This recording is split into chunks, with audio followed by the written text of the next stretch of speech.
Sveiki, aš esu Stasys Buškevičius ir jūs žiūrite specialų pranešimą, kanalą, kuris skirtas pokalbėms, diskusijoms, apžvalgoms apie tai, kas iš tikrųjų yra svarbu, kas yra įdomu, nuo politikos iki istorijos, nuo medicinos iki naujausių mokslo išradimų, nuo kasdienių rūpesčių iki ateities prognozių. Tad pradėkime.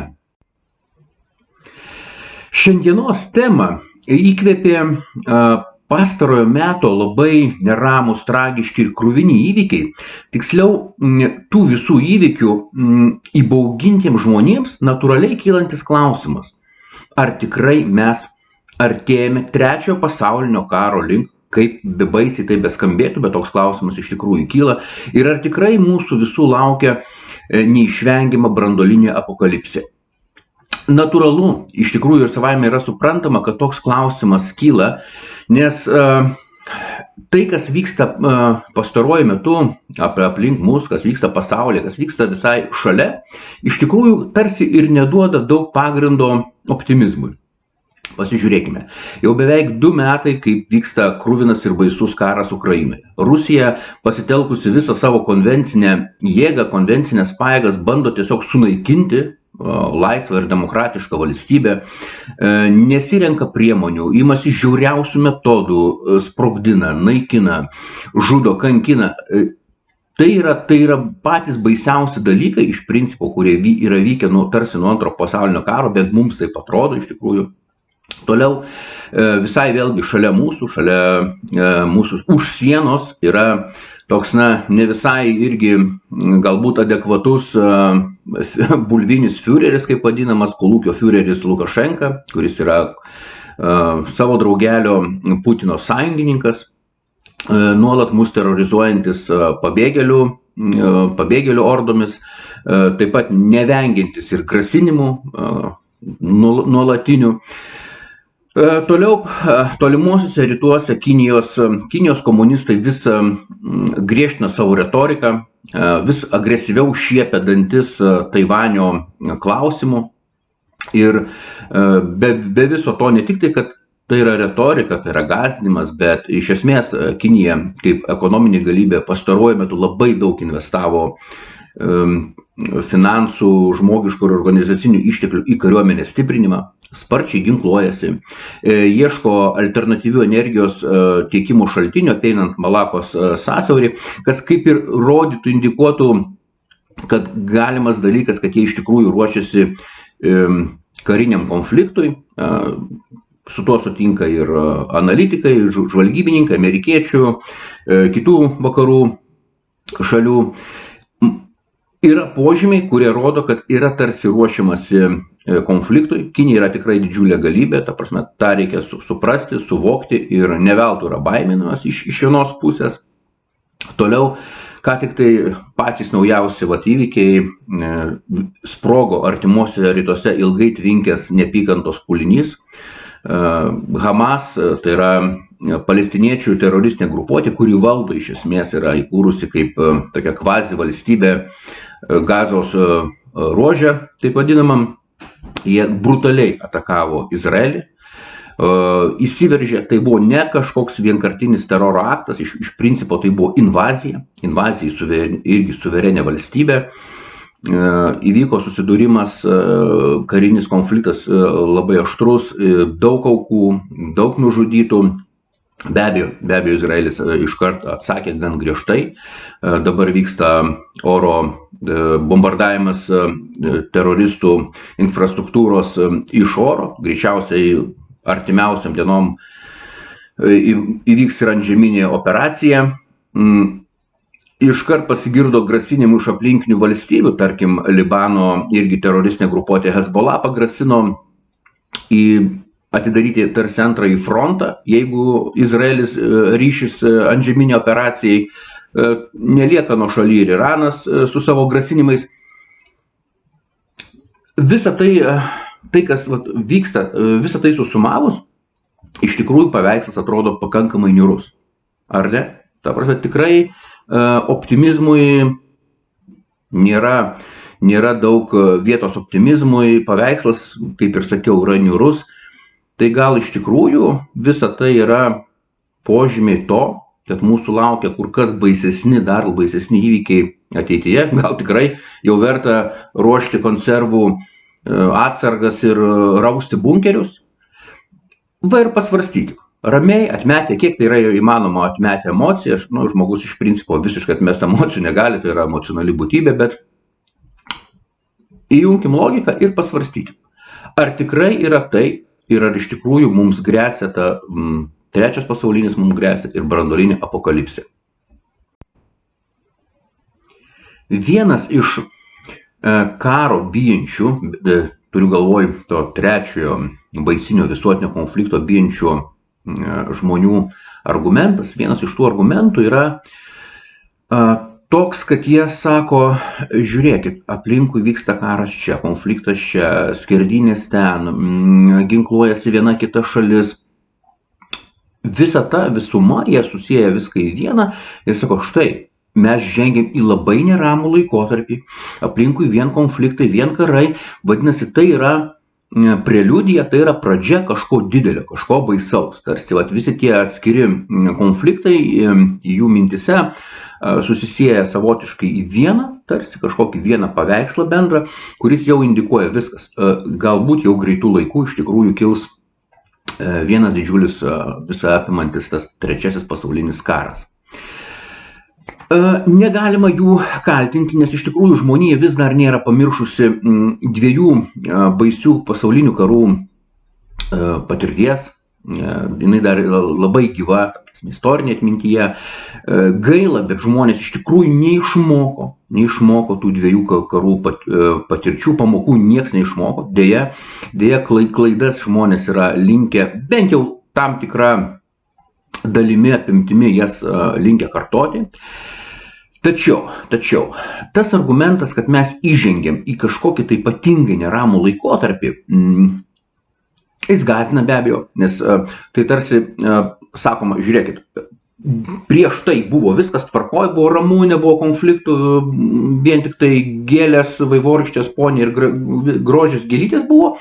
Dabar yra kažkas baisaus, nes mes įžengiam į konflikto erą ir to nėra buvę prieš tai.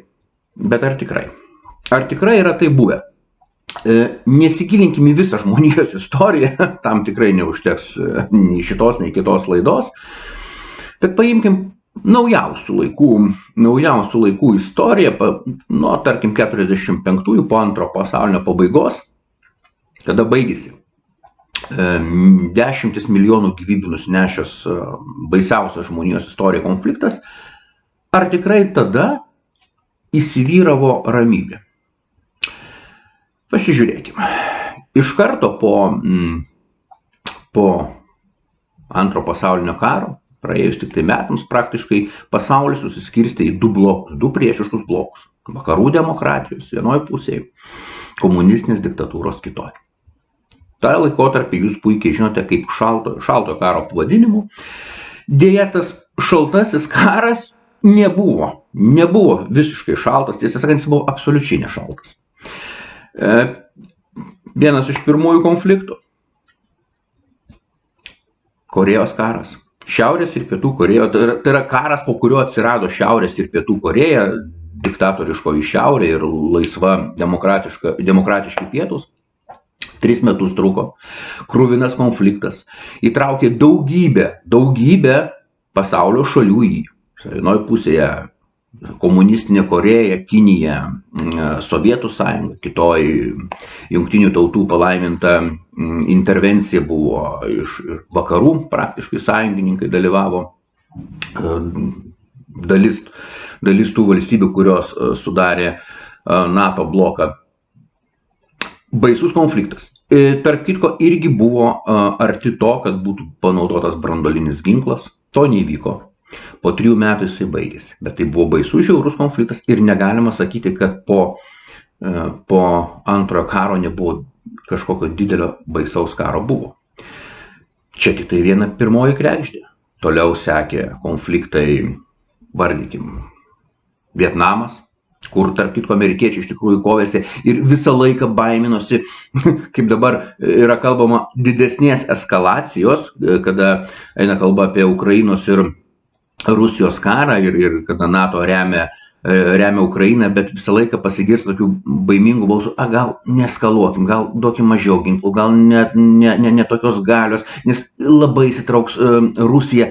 Tuo metu lygiai taip pat. Amerikiečiai iš principo nekovojo Vietname visa jėga, todėl kad jie bijojo, galbūt net ir pagrįstai iš tikrųjų bijojo didesnės eskalacijos. Tai taip, bet tai irgi buvo šimtus tūkstančių gyvybių nusinešęs konfliktas. Toliau Afganistanas, sovietų intervencija, vėlgi 10 tūkstančių gyvybių, ilgai trukęs konfliktas. Ir čia aš išvardinau tik tai pačius tokius galbūt žinomiausius. Buvo aibė kitokių, tarkim, ta pati Kubos krizė, kada pasaulis vėl buvo praktiškai ant branduolinio susinaikinimo ribos, įtampa tvyrojo baisiausia. Buvo visa eilė mažesnių konfliktų, kaip Sueco krizė, Afrikoje ištisai ten kiekvieną dešimtmetį bent po kelis konfliktus, kur vėlgi stovėjo vienoje ir kitoje pusėje priešiškų blokų atstovai, Pietų Amerika ir taip toliau, Azija.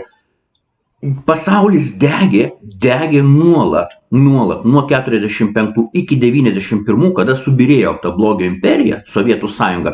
Pasaulis degė, konfliktų židiniai ruseno, nebuvo tai ramus laikotarpis. Be to, kadangi tai buvo du priešiški galingi blokai, tikimybė kilti karui buvo teoriškai labai didelė. Už tai, kad pasaulis buvo susiskaldęs į, kaip ir minėjau, tuos du galingus blokus, beje, abiejų karų prieš tai buvusių tiek pirmo, tiek antro pasaulinio karo pagrindas ir buvo ne tik tai vienos ar kitos valstybės noras užkariauti, primesti savo valią kariniu būdu, bet ir būtent tai, kad karo dalyviai turėjo už savo nugaros labai daug sąjungininkų. Jie turėjo sąjungininkus, jie turėjo tam tikras koalicijas, kurias jas palaikė. Ir tai leido. Tai šalto karo metu iš tikrųjų trečiajam pasauliniui kilti buvo labai daug pagrįstų prielaidų, nes buvo du galingi blokai. Jie beveik buvo lygiaverčiai, iš tikrųjų negalima pasakyti, kad ten, tarkim, vakarai buvo stipresni. Netgi karinių požiūrių savotiškai buvo galima bent jau kurį laiką, ypatingai kada jau Sovietų sąjunga irgi įsigijo branduolinį ginklą, iš esmės netgi labai didžiulis klausimas, kur būtų svarstyklės realaus konflikto atveju pasvirstų. Bet kuriuo atveju tai būtų visą naikinantis konfliktas, kuriame tikrai būtų panaudotas branduolinis ginklas ir mes čia šiandien greičiausiai ir nekalbėtume. Tai štai, baigėsi šaltasis kabutėse karas, tarsi subyrėjo vienas iš tų blokų, blogio imperija, Sovietų sąjunga subyrėjo. Atrodė, ateina vėl gražus laikai, įsigalės liberali demokratija, baigsis konfliktų kurstymai, nes iš tikrųjų Sovietų sąjunga labai daug skyrė tam laiko ir pajėgų, kad kurstyti įvairius konfliktus įvairiose mūsų planetos vietose. Sovietų sąjunga žlugo. Ar atėjo ramybė? Pasižiūrėkime. Ar tikrai atėjo ramybė, o tais 21 metais, ar tikrai buvo? Aš jau nekalbėsiu apie tai, kad jinai byrėjo neramiai. Apie sausio 13-osios įvykius, apie pučą Maskvoje. Čia, sakykime, galbūt per smulkmeną pasaulio mastu yra per didelė smulkmena. Bet imkim toliau. Moldovos Rusijos karas. Atplėšta Padniestrė, realiai ten gaunasi tokia satelitinė kvazi valstybė, kuri yra pavaldi tiesiogiai Maskvai. Bet tai buvo karas. Buvo karas iš karto sekęs po Sovietų sąjungos subyrėjimo. Toliau pirmas Čečėnijos karas. Toliau Balkanų karai. Balkanų karai tikrai ilgas, daug nusinešęs gyvybių konfliktas. Irgi netaip ir toli viskas vyko. Antrasis Čečėnijos karas, kuris padėjo būtent Putinui ateiti į valdžią. Dar baisesnis, kruvinesnis konfliktas, ten su dar didesne jėga puolė Rusija Čečėniją, palaužė galutinai jos valią. Toliau žiūrėkime. Visai eilė rugsėjo 11-osios įvykiai išprovokavę intervenciją į Afganistaną, kur NATO pajėgos ne per seniausiai, taip sakant, pasitraukė. Daugybė dešimtmečių ir besitęsęs konfliktas. Toliau Irakas. Rusijos, Gruzijos karas, galų gale Krymo aneksija. Tai aš jau dabar kalbu, sakykime, apie tą laikotarpį tik tai nuo 91 iki 22, kada Rusija įsiveržė į Ukrainą, jau pilnos apimties konfliktas. Tai ir vėlgi aš nepaminėjau daugybės lygiagrečiai vykusių karinių konfliktų, sakykime, Afrikos valstybėse. Ar tikrai atrodo, kad tai buvo toks ramus laikotarpis?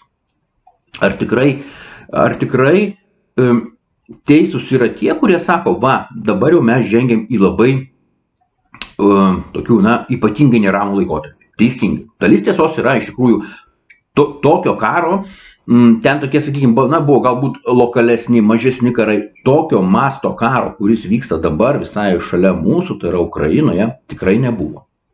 Visiškai teisingai.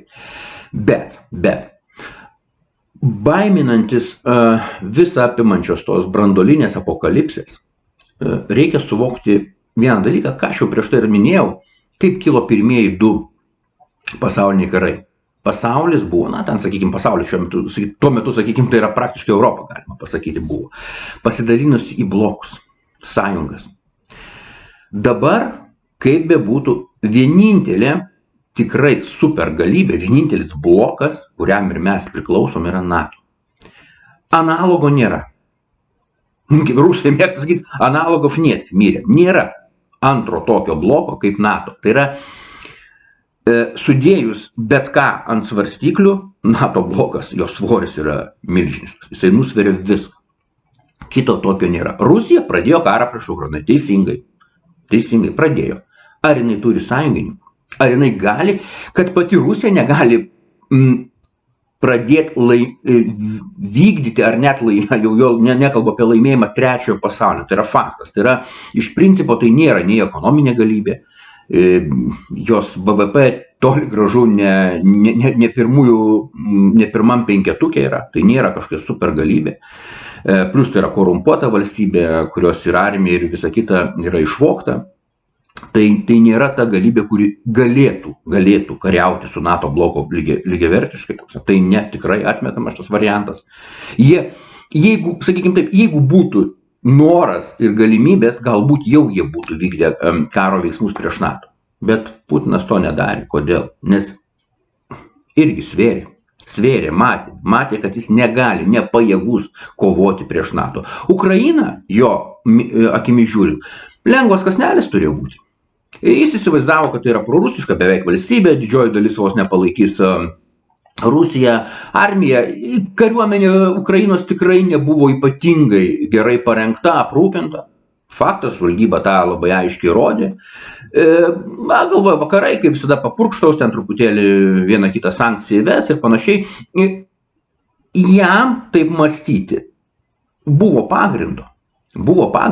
Negalima sakyti, kad Putinas yra išprotėjęs, ne, jis nėra išprotėjęs. Taip mums gali nepatikti, kaip jis mąsto, ir jis iš tikrųjų yra šlykštus sadistas, jis yra blogis. Realiai tai yra blogis, šiais laikais tai yra blogis, bet jis turėjo savo logiką.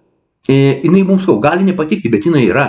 Ir sakyti, kad jis puolė Ukrainą, nes išprotėjo, būtų labai neteisingas įvertinimas. Ir tarp kitko, toks įvertinimas jis dažniausiai savo klaidingumu uždaro galimybės prognozuoti veiksmus. Tai aš galiu pasakyti, jis, kad ir kaip mums nepatinka jo logika, turėjo savo logiką. Ir jo logika iš esmės, kaip ir daugelio diktatorių, prilygsta, paimkim tokį pavyzdį, mokyklos mušeikos logika. Prie ko kimba? Prie to, kuris yra silpnas. Šitą aš galiu skriausti, atimti iš jo kažką, tai aš galiu, jisai man nesipriešina. Jis taip ir daro. Kitaip sakant, mušeika siekia savo tikslų, kažkokių, bet jisai siekia tokiom priemonėm, kurios yra nepriimtinos, tai yra smurtu. Iš esmės jis, tarkim, atima pinigus, jis nori pinigų, bet vienas galvoja, kaip užsidirbti, kaip jų gauti, vieno teisėtų būdu. Tas huliganas, mušeika ar banditas kažkoks, jisai naudoja smurtą gauti pinigus. Tai yra priemonė kita, bet tikslas yra jo tas pats. Prie ko aš vedu, kad Putinas puolė Ukrainą būtent dėl to, kad jis įsivaizdavo, kad jinai yra silpna. O vakarai, jo manimu, taip pat jau buvo nusilpę, ne tiek nusilpę, kad juos pulti tiesiogiai, bet jisai buvo 100% įsitikinęs, kad jie nesikiš. Suklydo, ačiū Dievui, suklydo. Įvyko tai, kas įvyko, Ukrainos armija didvyriškai priešinasi, vakarai kaip niekad, taip, daug yra priekaištų vakarams dėl vangios reakcijos, bet iš principo supraskim, tokios pagalbos, jinai praktiškai yra beprecedentė. Galima tik tai palyginti Lend-Lizą antro pasaulinio karo metu, kada iš tikrųjų jau šiuo metu Amerika ir Rusija, Sovietų sąjunga buvo vienam bloke prie antihitleriniai koalicijai. Tai yra beprecedentė parama. Tikrai vakarai pakankamai, kiek tai yra įmanoma, vieningai palaiko Ukrainą. Ukraina nesilpna, dabar dar labiau sustiprėjusi. Rusija per tą laiką labai smarkiai nukraujavo. Ir žiūrėkite, kas gaunasi. Jinai kraujuodama Ukrainoje ir taip jau nebuvo jinai supergalybė. Aš apie ekonominę ir demografinę situaciją. O vis tai yra 140 milijonų gyventojų, senstanti visuomenė, didžiulis mirčių skaičius yra ypatingai tarp jaunimo. Tai nėra ta valstybė, kuriai reikėtų, sakykime, gyvybinės erdvės, kur turėtų perteklių kažkokių jaunų vyrų, kuriems reikia ploto, vien tik tai kaip gyvenamo ploto kažkur, tai ne. Jie ploto turi per daug, jų yra per mažai. Ekonomiškai jie yra pakankamai silpni ir taip buvo tikima tik tai, kad jie karinių požiūrių yra labai supergalybė, paaiškėjo, kad ir čia jie nėra tokie jau kieti, kaip galėjo pasirodyti. Tai Rusija viena, vedu prie to, kad viena Rusija apie trečią pasaulinį gali pamiršti, nes jisai baigtųsi labai greitai, greičiausiai per mėnesį laiko ir net ne taip, kaip jinai tikisi. Vadinasi, jai reikalingi sąjungininkai, reikalingi blokai, bet tokio bloko nėra. Tiesiog nėra. Kas sąjungininkas? Tas durnelis Baltarusijos tarakonas? Jisai sąjungininkas? Ne. Jis yra šiaip jis nėra durnelis. Jis gudrus kolūkietis, kuris jau tiek metų valdo Baltarusiją, jisai siurbia pinigus iš Rusijos. Jis naudojasi Rusija. Taip, teisingai. Jisai be abejo jisai yra sąjungininkas, ta prasme, kad leidžia naudotis Baltarusijos teritoriją atakoms prieš Ukrainą, rengimui karių ir taip toliau. Bet jis nėra tas sąjungininkas, su kuriuo tu gali, kaip sako, ne tik, kad iš žvalgybą negalėtum eiti su juo, bet tai jo labiau negali pradėti trečio pasaulinį. Kas? Viskas. Rusija yra viena. Nuo jų net armėnai nusisuko. Po to, kai beje patys rusai jos išdavė, savame suprantama, bet čia jau būtų paklausti armėnai, ar tikrai verta su rusais prasidėti. Tai dabar jau įsitikino. Žodžiu, Rusija sąjungininko neturi. Kad ji taptų iniciatorium trečio pasaulinio karo, šansų praktiškai nėra. Kinija? O ne. Kinija niekada nebuvo Rusijos sąjungininkų, tarp kitko. Kinijos ir Rusijos istorijoje, ko gero, daugiau suskaičiuotum konfliktų, tarpusavio karų nepasitikėjimų ir nuoskaudų, ypatingai nuoskaudų Kinijos pusė jaučia daug Rusijai, ne veltui. Dabar ta vadinama Kinijos Mančiūrija, kas ten yra tolimieji rytai, sakykime, Sibiro dalis, kadaise tai buvo Kinijos teritorijos. Jie to nepamiršo. Jų žemėlapiuose, dabar naujai leidžiamuose, tos teritorijos vadinamos kiniškais vardais, jie niekada nebuvo sąjungininkai, ta prasme, kad kažkokie, nežinau, vos ne broliškos tautos, kur bet kuriuo atveju palgys. Oi ne. Kinų drakonas yra pakankamai racionaliai mąstantis ir jisai, tą Rusijos meškiuką žiūri tik tai kaip į galimybę išnaudoti ir pasinaudoti. Tai be abejo, dabar kinams iš principo, netgi tai, kad Rusija vykdo karinius veiksmus Ukrainoje ir jinai silpsta, jiems yra žiauriai naudinga, labai naudinga. Jie pusvelčiui parsiduoda kiniečiams. Jie pusvelčių naftą pardavinėja, visus savo gamtinius resursus. Leidžia atvykti kiniečių darbininkams, verslininkams ir steigti ten savo ne tik tai, kad gamyklas ar verslo įmonės, ne, praktiškai leidžia kolonizuoti Sibirą. Ten yra daugybė resursų. Ir tų visų resursų labai reikia Kinijai. Kinijai, kur iš principo priklauso nuo importo, šalia sienos, nafta, dujos, vanduo, kielas vanduo, kurio taip pat kiniečiams trūksta, kinams trūksta. Visą tai turi Sibiras, visą tai turi Rusija. Tai beje, kas buvo anksčiau Kinijos teritorija. Tai kokia čia sąjunga? Tiesiog jie naudojasi progą, mato. Jie netiekia ginklų, taip, leidžia truputėlį, sudaro sąlygas apeiti sankcijas rusam ir taip toliau, be abejo, jiems yra naudos iš to, kad jie kariauja ne tik, kad juos nusiurbė, bet savotiškai, kadangi taip, jie žiūri priešiškai į Jungtines valstijas ir į vakarų pasaulį, jie irgi žiūri, kad tai yra dviejų tarsi polių kova ir savotiškai silpsta ir tie jų mąstymai. Tai kiniečiams čia yra 100% yra naudinga situacija, vienareikšmiškai.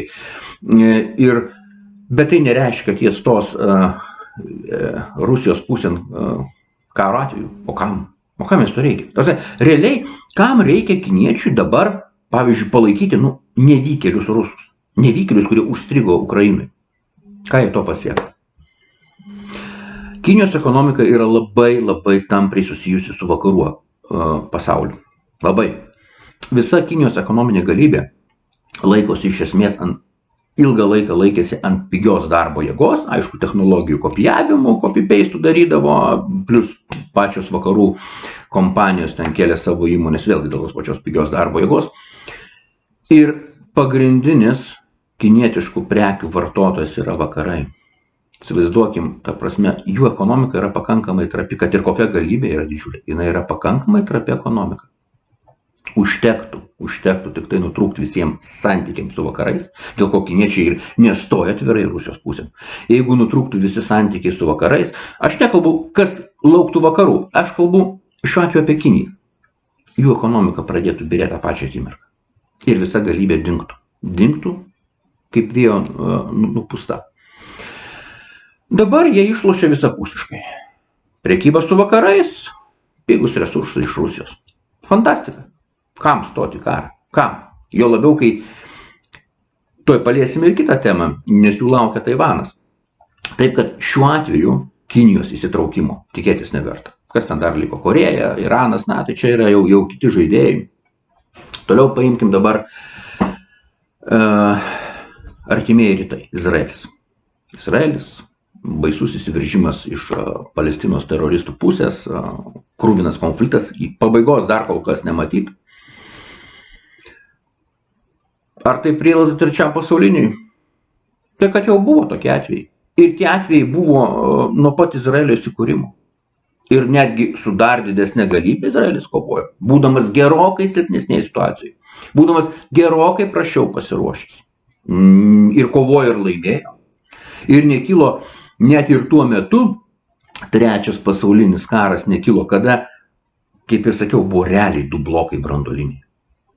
Ir tai neišsiplėtė, taip, apdaužė gerai, į dantis davė tenai, Jordanijai, Egiptui ir taip toliau, beje, dabar ir santykiai visai neblogi pasidarė po to. Hamas yra teroristai. Taip, juos finansuoja, rengia Iranas, kažkiek prisideda be abejo Rusija, čia be Rusijos neapseisim. Taip, jie finansuoja, taip, bet tai net negalima lyginti Ukrainos ir Rusijos karo. Čia yra, taip, tai yra teroristai. Taip. Ir Izraelis juos sutriuškins. Mėnuo kitas problemos praktiškai neliks. Gali įsijungti Hezbollah, sakykime, iš Libano. Prasitęs šiek tiek karas, bus sunkesnis. Izraelis turi pakankamai pajėgų kovoti 2 frontais ir sutriuškinti abi pusės. Iranas? Ne. Iranas neįsijungs. Jis jau praktiškai moraliai, formaliai palaiko, be abejo, sako, taip, mes už Hamas, čia viskas, čia musulmonai, Izraelis prakeiktas, reikia naikinti, ir kas? Ir ką? Ir atidavė suvalgymui tą Hamasą. Sudaužys Izraelis ir baigsis. Nieko Iranas nesikiš. O kam jam kištis? Slapta kursti konfliktą, be abejo, jisai kurstis. Iranui yra kita problema, įsikišk į konfliktą atvirai. Kas įvyks? Jungtinės valstijos net nebejoja, kad kitą dieną stotų Izraelio pusę. O čia jau būtų taip, didžiulis konfliktas, kruvinas, bet Iranas puikiai supranta savo svorį ir galimybės. Ne, yra kur kas patogiau. Aš kaip ir sakau, žiūrėkit, diktatoriai nėra bepročiai, nes jie nebūtų valdžioje iš principo. Jie nebūtų valdžioje, nes tas ligonis, tai jo yra vieta, kur atitinkamo įstaigoje būtų. Ne. Jie nėra bepročiai. Jie turi tam tikras idėjas ir siekia smurtinių kelių. Ir jo logika yra mokyklos mušeikos logika. Prieš stipresnį jisai nešoks. Ne. Jisai turi diktatorius, tarp kitko, labiau negu kokioje demokratinėje valstybėje išrinktas prezidentas ar Seimo narys parlamento. Jis turi labai didelį savisaugos instinktą. Jis bijo praras valdžią. Jis bijo. Plius jie matė, kas vyko su vairiais diktatoriais, kaip Sadamas Huseinas, kas vyksta, kai tu pajudini galybę, tikrą galybę. Tas pačias Jungtinės valstijas, NATO ir panašiai. Baigėsi liūdnai. Jie tai ne idiotai. Jie nori išlikti valdžioje. Jų tikslas yra valdyti, o ne prarasti valdžią per akimirką. Jie nenori, jie nešoks, jie niekada nešoks prieš stipresnį. Nu, bent jau akivaizdžiai stipresnį, kurį suvokia kaip stipresnį. Taip, Putinas šoko prieš Ukrainą, bet Ukraina ir nebuvo stipresnį. Jisai tiesiog ją pernelyg nuvertino. Jis neįvertino situacijos pakankamai. Bet jis irgi niekada nesiruošia kariauti prieš tokią galybę, nuo kurios ne tik gausi dantis, bet ir prarasi postą. Lygiai tas pats Iranas. Pamatysit. Mėnuo kitas, Izraelis baigs su Hamasu, galbūt kažkiek Hezbollah padaužys ir viskas nurims. Tam kartu. Konfliktas be abejo jisai nedings niekur, jisai kaip ir tęsiasi jau 100 metų, jisai greičiausiai tęsis toliau, čia yra kiti procesai. Bet tai netaps trečiojo pasaulinio karo židiniu. Ne. Kaip ir Rusijos ir Ukrainos karas netaps. Daugiausiai šansų ir ko gero labiausiai reikėtų su tokia atsarga vertinti, tai yra Kinijos ir Taivano konfliktas, būsimas galbūt. Čia yra daugiau faktorių, kurie leistų įtarti, kad tai galėtų sutraukti daugiau valstybių į karą, jo labiau, tam tikrai įsipareigojimai iš Jungtinių valstybių pusės yra. Bet Kinija ir čia neturi sąjungininkų. Apie ką aš čia kalbėjau? Kinija nėra blokė kažkokia, nėra. Aplinkui kas Kinus. Be Rusijos, kur yra jiems benzino kolonėlė. Šiaurės Korėja turi savų reikalų irgi, kaip išlikti valdžioje. Jų pagrindas. Jiems reikia išlaikyti savo valstybę, kuri yra dotuojama išimtinai Kinijos. Kas dar? Nėra sąjungininkų. Tiesiog nėra. Pietų Korėja. Priešas. Japonija. Priešas. Vietnamas. Ir tas yra priešiškas. Taip, atrodo, su komuniste praeitim Vietnamas ir taip toliau. Ne. Jie tarp kitko gal nedaug kas ir žino, kad šaltojo karo metais buvo ir karinis ir Kinijos ir Vietnamo konfliktas. Buvo. Taip, kad Vietnamas, jie irgi žiūri labai atsargiai į Kiniją, mato jos bandymą įsigalėti. Ne. Ir iš principo yra netgi antikiniškas blokas, be abejo, kurį irgi suinteresuota yra palaikyti Jungtinės valstijos. O, ta pati Indija. Ne draugai kinams, toli gražu. Konfliktuoja dėl pasienio teritorijų. Tai irgi karinė pakankamai didelė galybė Indija, kuri nėra draugas. Beje, dabar jinai netgi dar labiau po tam tikrų diplomatijos veiksmų amerikiečių dar labiau pradėjo judėti link vakarų. Tai, aišku, atsargiai reikia žiūrėti tą dalyką, bet kuriuo atveju tai yra priešiška Kinijai valstybė, kuri, tai ką, Kinai lieka vieni, su savo trapia ekonomika priklausoma nuo vakarų. Negalima sakyti, kad konflikto nebus, bet ar tikrai tai gali privesti prie trečiojo pasaulinio karo, ko net nebuvo šaltojo karo metu, priminsiu, kada prielaidų buvo gerokai daugiau. Galbūt aš optimistas, galbūt.